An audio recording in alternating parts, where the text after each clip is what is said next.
A sigh is just a sigh. The fundamental thing apply as time goes by.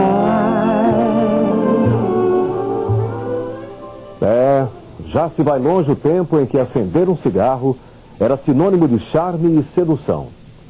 A cada 13 segundos, uma pessoa morre no mundo vítima do tabagismo. Tema do Medicina Brasil de hoje. Medicina Brasil está começando.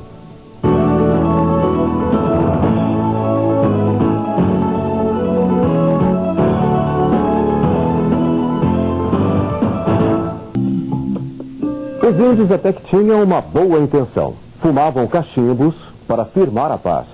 No entanto, ao ensinarem aos marinheiros de Colombo a arte de fumar, decretaram uma grande guerra.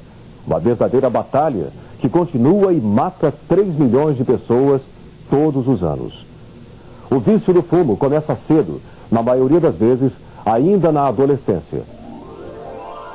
Apesar do fôlego da ciência em comprovar os danos causados pelo cigarro, é impossível negar o prazer de um trago. Ao acender um cigarro, a sensação de satisfação é imediata. São em torno de 30 milhões de brasileiros que buscam na fumaça do cigarro um remédio para a cura da ansiedade, um descontrole comum na adolescência. Por isso, em geral, as pessoas começam a fumar nessa fase. Dos adolescentes que experimentam um cigarro, de 1/3 a metade começam a fumar regularmente.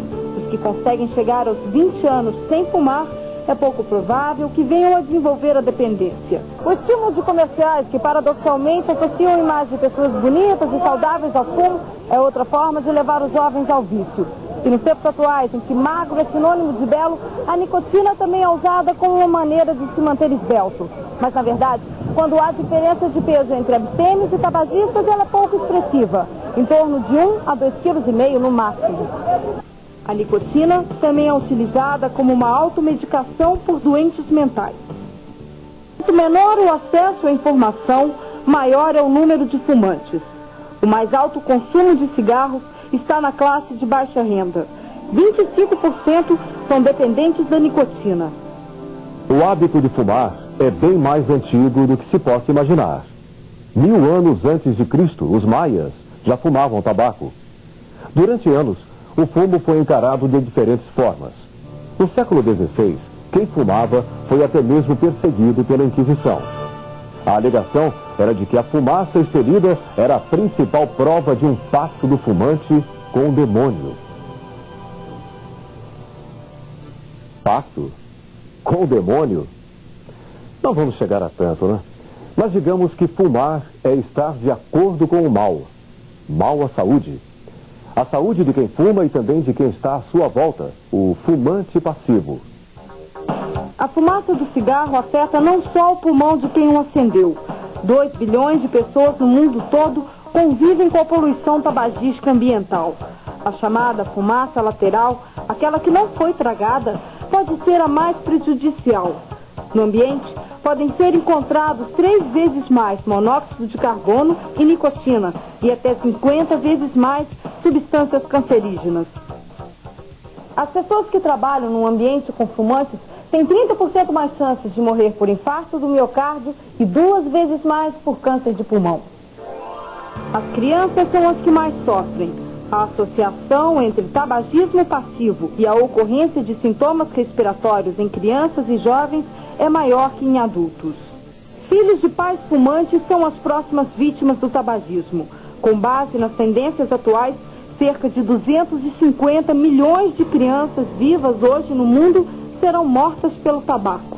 E mais ainda, complementando nesta experimentação clínica, é que quando o pai e a mãe fumam, a possibilidade do filho de ter essas doenças pulmonares é cerca de 75% a 80%.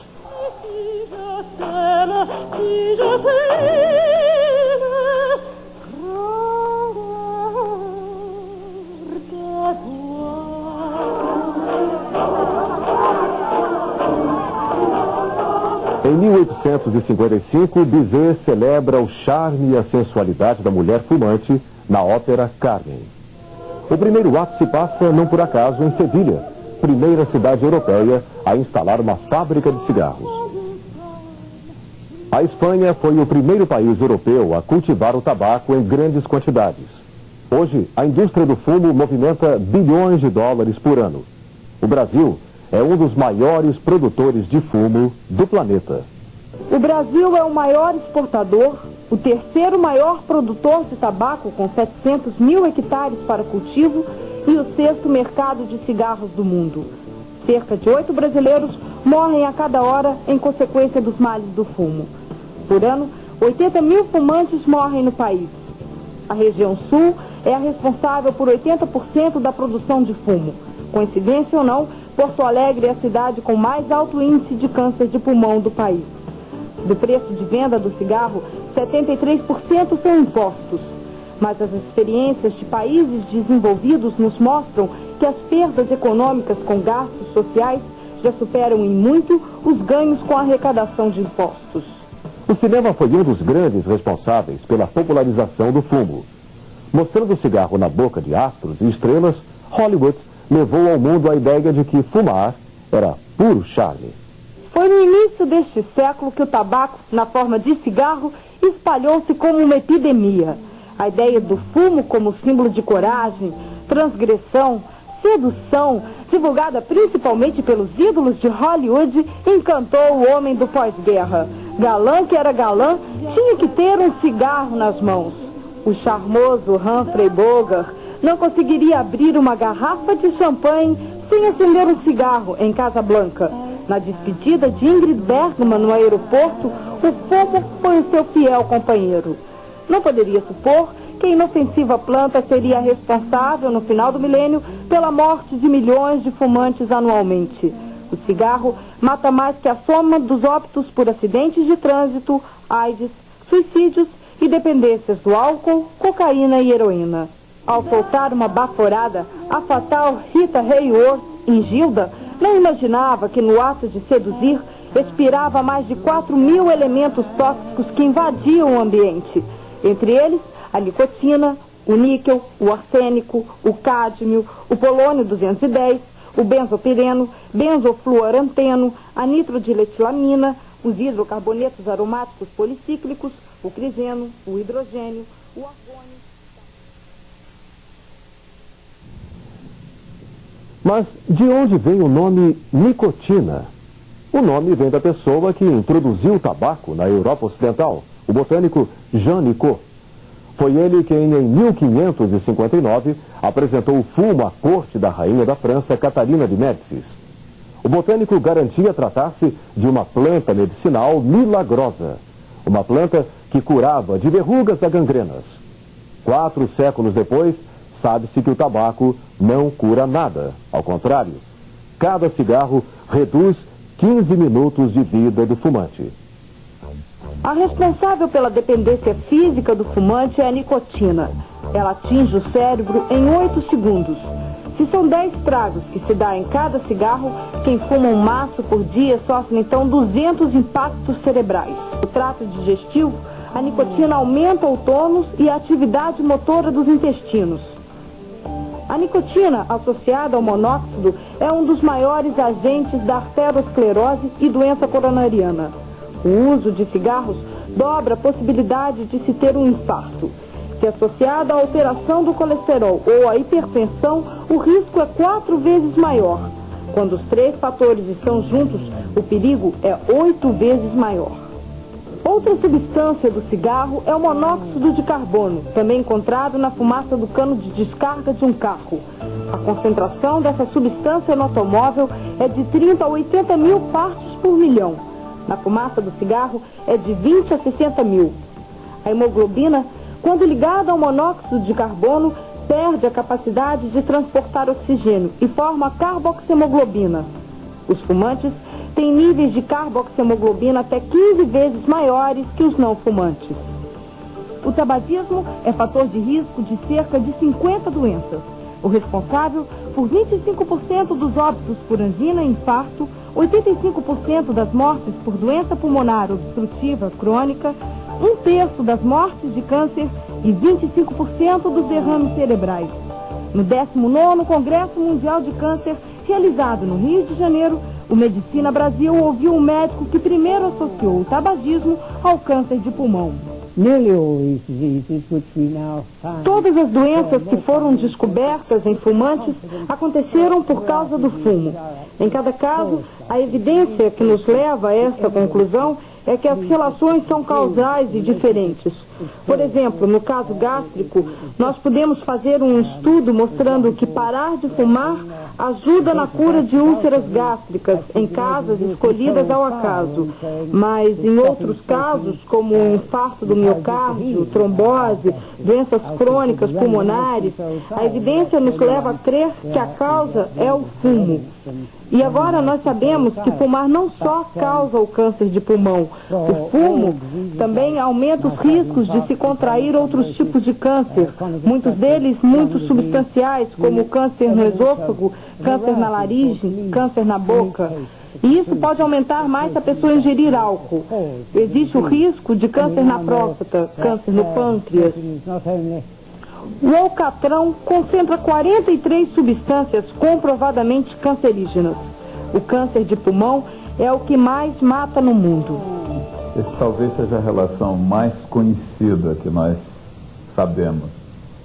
Mais de 90% das pessoas que têm câncer de pulmão são fumantes de mais de 20 cigarros por dia há muito tempo. Então essa é uma relação direta. Se nós parássemos de fumar hoje, certamente nós reduziríamos a quase zero o câncer de pulmão, ou a 10% se fosse. No último bloco você vai conhecer um trabalho de conscientização antitabagista realizado junto a profissionais de saúde. A gente volta já.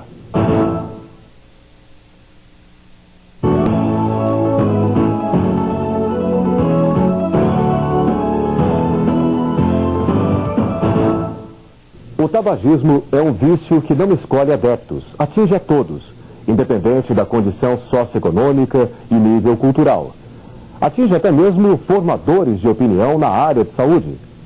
Pois é, nem os médicos estão livres do cigarro. Preservar e zelar pela vida de qualquer pessoa é função de um agente de saúde, inclusive a sua própria. Quando um médico acende um cigarro, ele não está prejudicando apenas a si mesmo. Ele é um formador de opinião e um modelo de qualidade de vida. Richard Pesto, estatístico que trabalha há 30 anos com o Dr. Richard Doll, conta como o número de médicos ingleses fumantes diminuiu. In 1950, Em 1950, 80% de todos os médicos ingleses eram fumantes. E então Richard Doll escreveu para eles perguntando o que eles fumavam. Alguns disseram que eram fumantes e outros disseram que não. E então ele acompanhou por alguns anos para ver quem morria.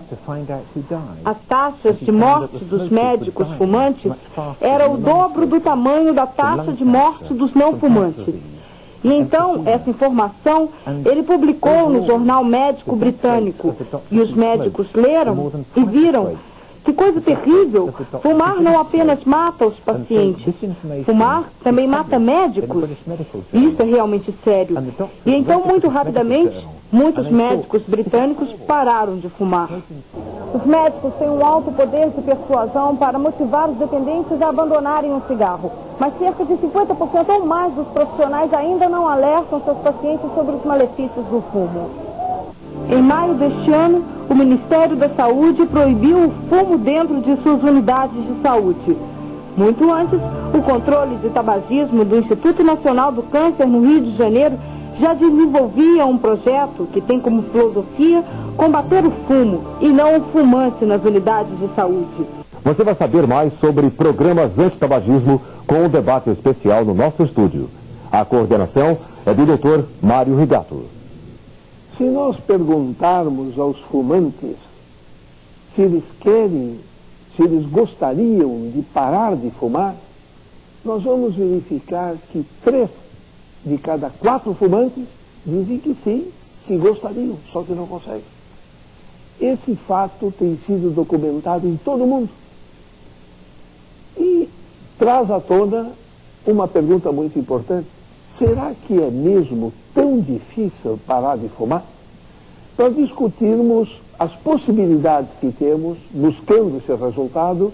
Nós vamos ter a oportunidade de ouvir aqui, nesta reunião, a palavra autorizada pela experiência, pelo conhecimento que tem do problema, da doutora Tânia Cavalcante, que é médica sanitarista e oncohematologista e gerente do controle do tabagismo a nível nacional e da prevenção de câncer nas unidades de saúde. Um programa desenvolvido pelo Instituto Nacional do Câncer em nome do Ministério da Saúde.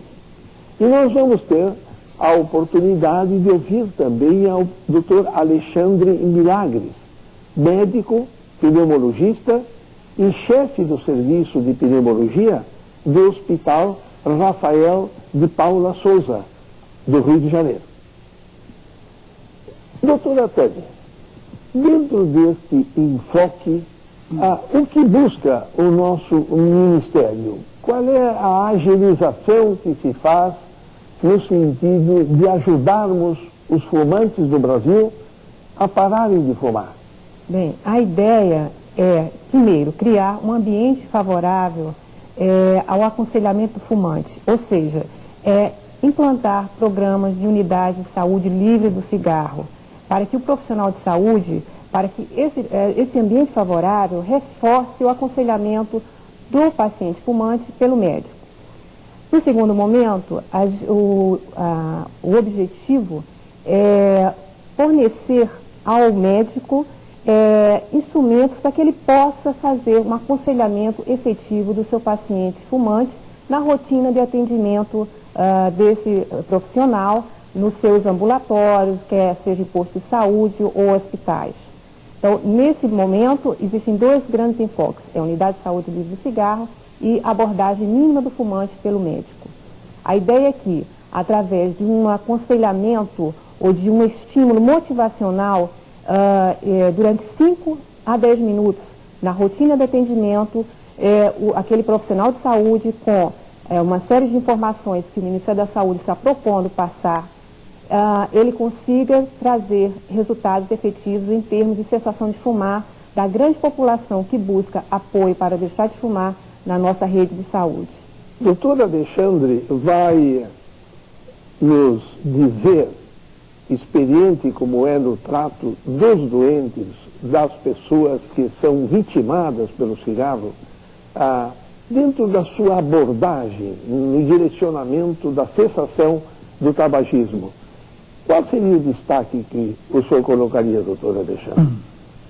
O destaque principal, a nosso ver, é fazer ver ao paciente e fazer ver à equipe de saúde onde eu trabalho o significado, a importância para a saúde pública e para a saúde do paciente em particular da questão do tabagismo. Quando a gente costuma dizer que o fumante é um vício, é um viciado, ou então que é um indivíduo que tem um determinado hábito, hoje em dia essas duas expressões, vício e hábito, estão sendo substituídas pela expressão que veio do inglês, drogadição. Essa palavra adição vem do tempo ainda da escravatura, e quando um escravo ficava devendo algo ao senhor da fazenda. Então, em relação ao tabaco, a visão que a gente tem é que se trata de uma doença, se trata de uma doença que o paciente precisa de estímulo para conseguir curar-se dessa doença, se trata de uma doença que se associa a outras ou que provoca outras doenças, como a gente está já sobejamente informado, as doenças que mais matam o ser humano hoje são as doenças cardiovasculares, as doenças cerebrovasculares, as doenças pulmonares, incluindo a tuberculose, o DPOC e o câncer de pulmão. Sabidamente, essas causas, que estão entre as 5 a 6 principais causas de mortalidade, estão ligadas a essa drogadição. Então, uma das questões básicas é a gente conseguir implantar dentro do sistema de saúde, dentro do nosso sistema pessoal de entendimento, de conhecimento, de avaliação do que é importante a gente levar para o nosso paciente, a ideia de que o tabaco é algo que ele deva se afastar. Então, professor Regato, concluindo e tentando responder a sua pergunta, eu creio que o ponto principal é que a sociedade tenha consciência do problema, que os médicos deem ênfase a essa questão como uma questão séria de saúde pública e que os pacientes, ao ouvir essas informações, possam ter oportunidade de refletir sobre a necessidade de suspender essa drogadição. Estes pontos que o doutor Alexandre tocou são de extrema importância.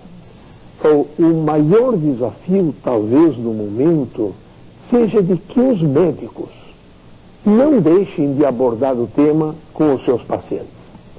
Esse é o ponto inicial, no que tange a contribuição do médico a liberar o seu doente do tabagismo. Se o médico se lembrar de, em cada consulta, verificar o aspecto do tabagismo relacionado ao paciente e tirar um par de minutos para debater o assunto com ele, o progresso será muito grande. E, na verdade, tudo mais que o doutor Alexandre tão bem falou depende desse primeiro momento, dessa primeira atitude. Doutora Tânia, quais são os instrumentos que o programa que a senhora gerencia está considerando colocar ao alcance do médico para torná-lo mais bem instrumentalizado, mais bem equipado para chegar a um resultado bem sucedido? Bem, a gente sabe que a maioria de nós, médicos, não recebemos nenhum tipo de informação de como abordar um fumante no nosso curso de formação médica. E isso realmente é uma grande falha, porque a maioria de nós não se sente à vontade, não tem, vamos dizer, algumas informações importantes para que ele consiga motivar aquele fumante a deixar de fumar de forma efetiva. Então, buscando, vamos dizer, mudar essa atual situação, o Ministério da Saúde, através do INCA, vem colocando à disposição da classe médica um instrumento que é o livro Ajudando o Seu Paciente a Deixar de Fumar, no qual consta uma série de informações extremamente valiosas para essa abordagem se tornar bastante efetiva. Dentre essas informações, vem a questão da nicotina, a nicotina como droga, a questão da síndrome da abstinência, que é extremamente importante o médico entender como que funciona, que ela é autolimitada, que ela tem um período em que, passada aquela fase, o fumante passa aqueles sintomas e ele vai ter uma maior facilidade de ficar sem fumar. É importante que ele entenda que deixar de fumar é um processo que muitos fumantes, eles tentam 3 a 4 vezes até que consigam parar definitivamente. E com isso é importante que se mude a visão de fracasso e sucesso que se tem normalmente da questão do parar de fumar. Porque o que muitas vezes é visto como fracasso, ele deve ser aproveitado como uma coisa positiva para ser trabalhado nas próximas tentativas que o fumante venha a ser estimulado a fazer naquele processo de cessação de fumar. Então é importante que o médico ele passe a valorizar o tratamento do fumante da mesma forma que ele valoriza o tratamento da pneumonia, que ele valoriza o tratamento da diabetes, da hipertensão, e passe a incluir na rotina do seu atendimento essa abordagem do fumante. E para isso a gente está oferecendo esse instrumento para todos aqueles que tiverem interesse em fazer essa abordagem nos ambulatórios, nos postos de saúde, de toda a rede de saúde do país. A doutora Tânia falou num aspecto muito importante, independente dos outros que ela bem abordou, é que há muitos fracassos quando um fumante tenta parar de fumar. E ela destacou o que realmente precisa ser considerado: não desista. Eu tenho comparado parar de fumar com namorar. Ninguém namora para casar, mas namora aqui, namora, de repente está casado. Parar de fumar é assim. Tentou uma vez, não deu, tenta de novo, parou. Há uma experiência internacional de que é ao redor da 4ª tentativa que a maioria para. Isso é só para dizer que é muito raro parar na primeira tentativa. Agora, muito importante, não desistir. Doutor Alexandre, dentro deste contexto, a importância de tentar parar, a resistência ao fracasso eventual das primeiras tentativas. Quais são os mecanismos que o senhor tem acionado? O senhor tem eventualmente se servido de drogas, como no sentido de medicamento, de produtos farmacêuticos, para ajudar o indivíduo a parar de fumar? Isso é realmente necessário? E se é, quando é que o senhor pensa nesses medicamentos, como temos chiclés e discos no mercado e coisas do gênero? A importância do indivíduo parar de fumar é total.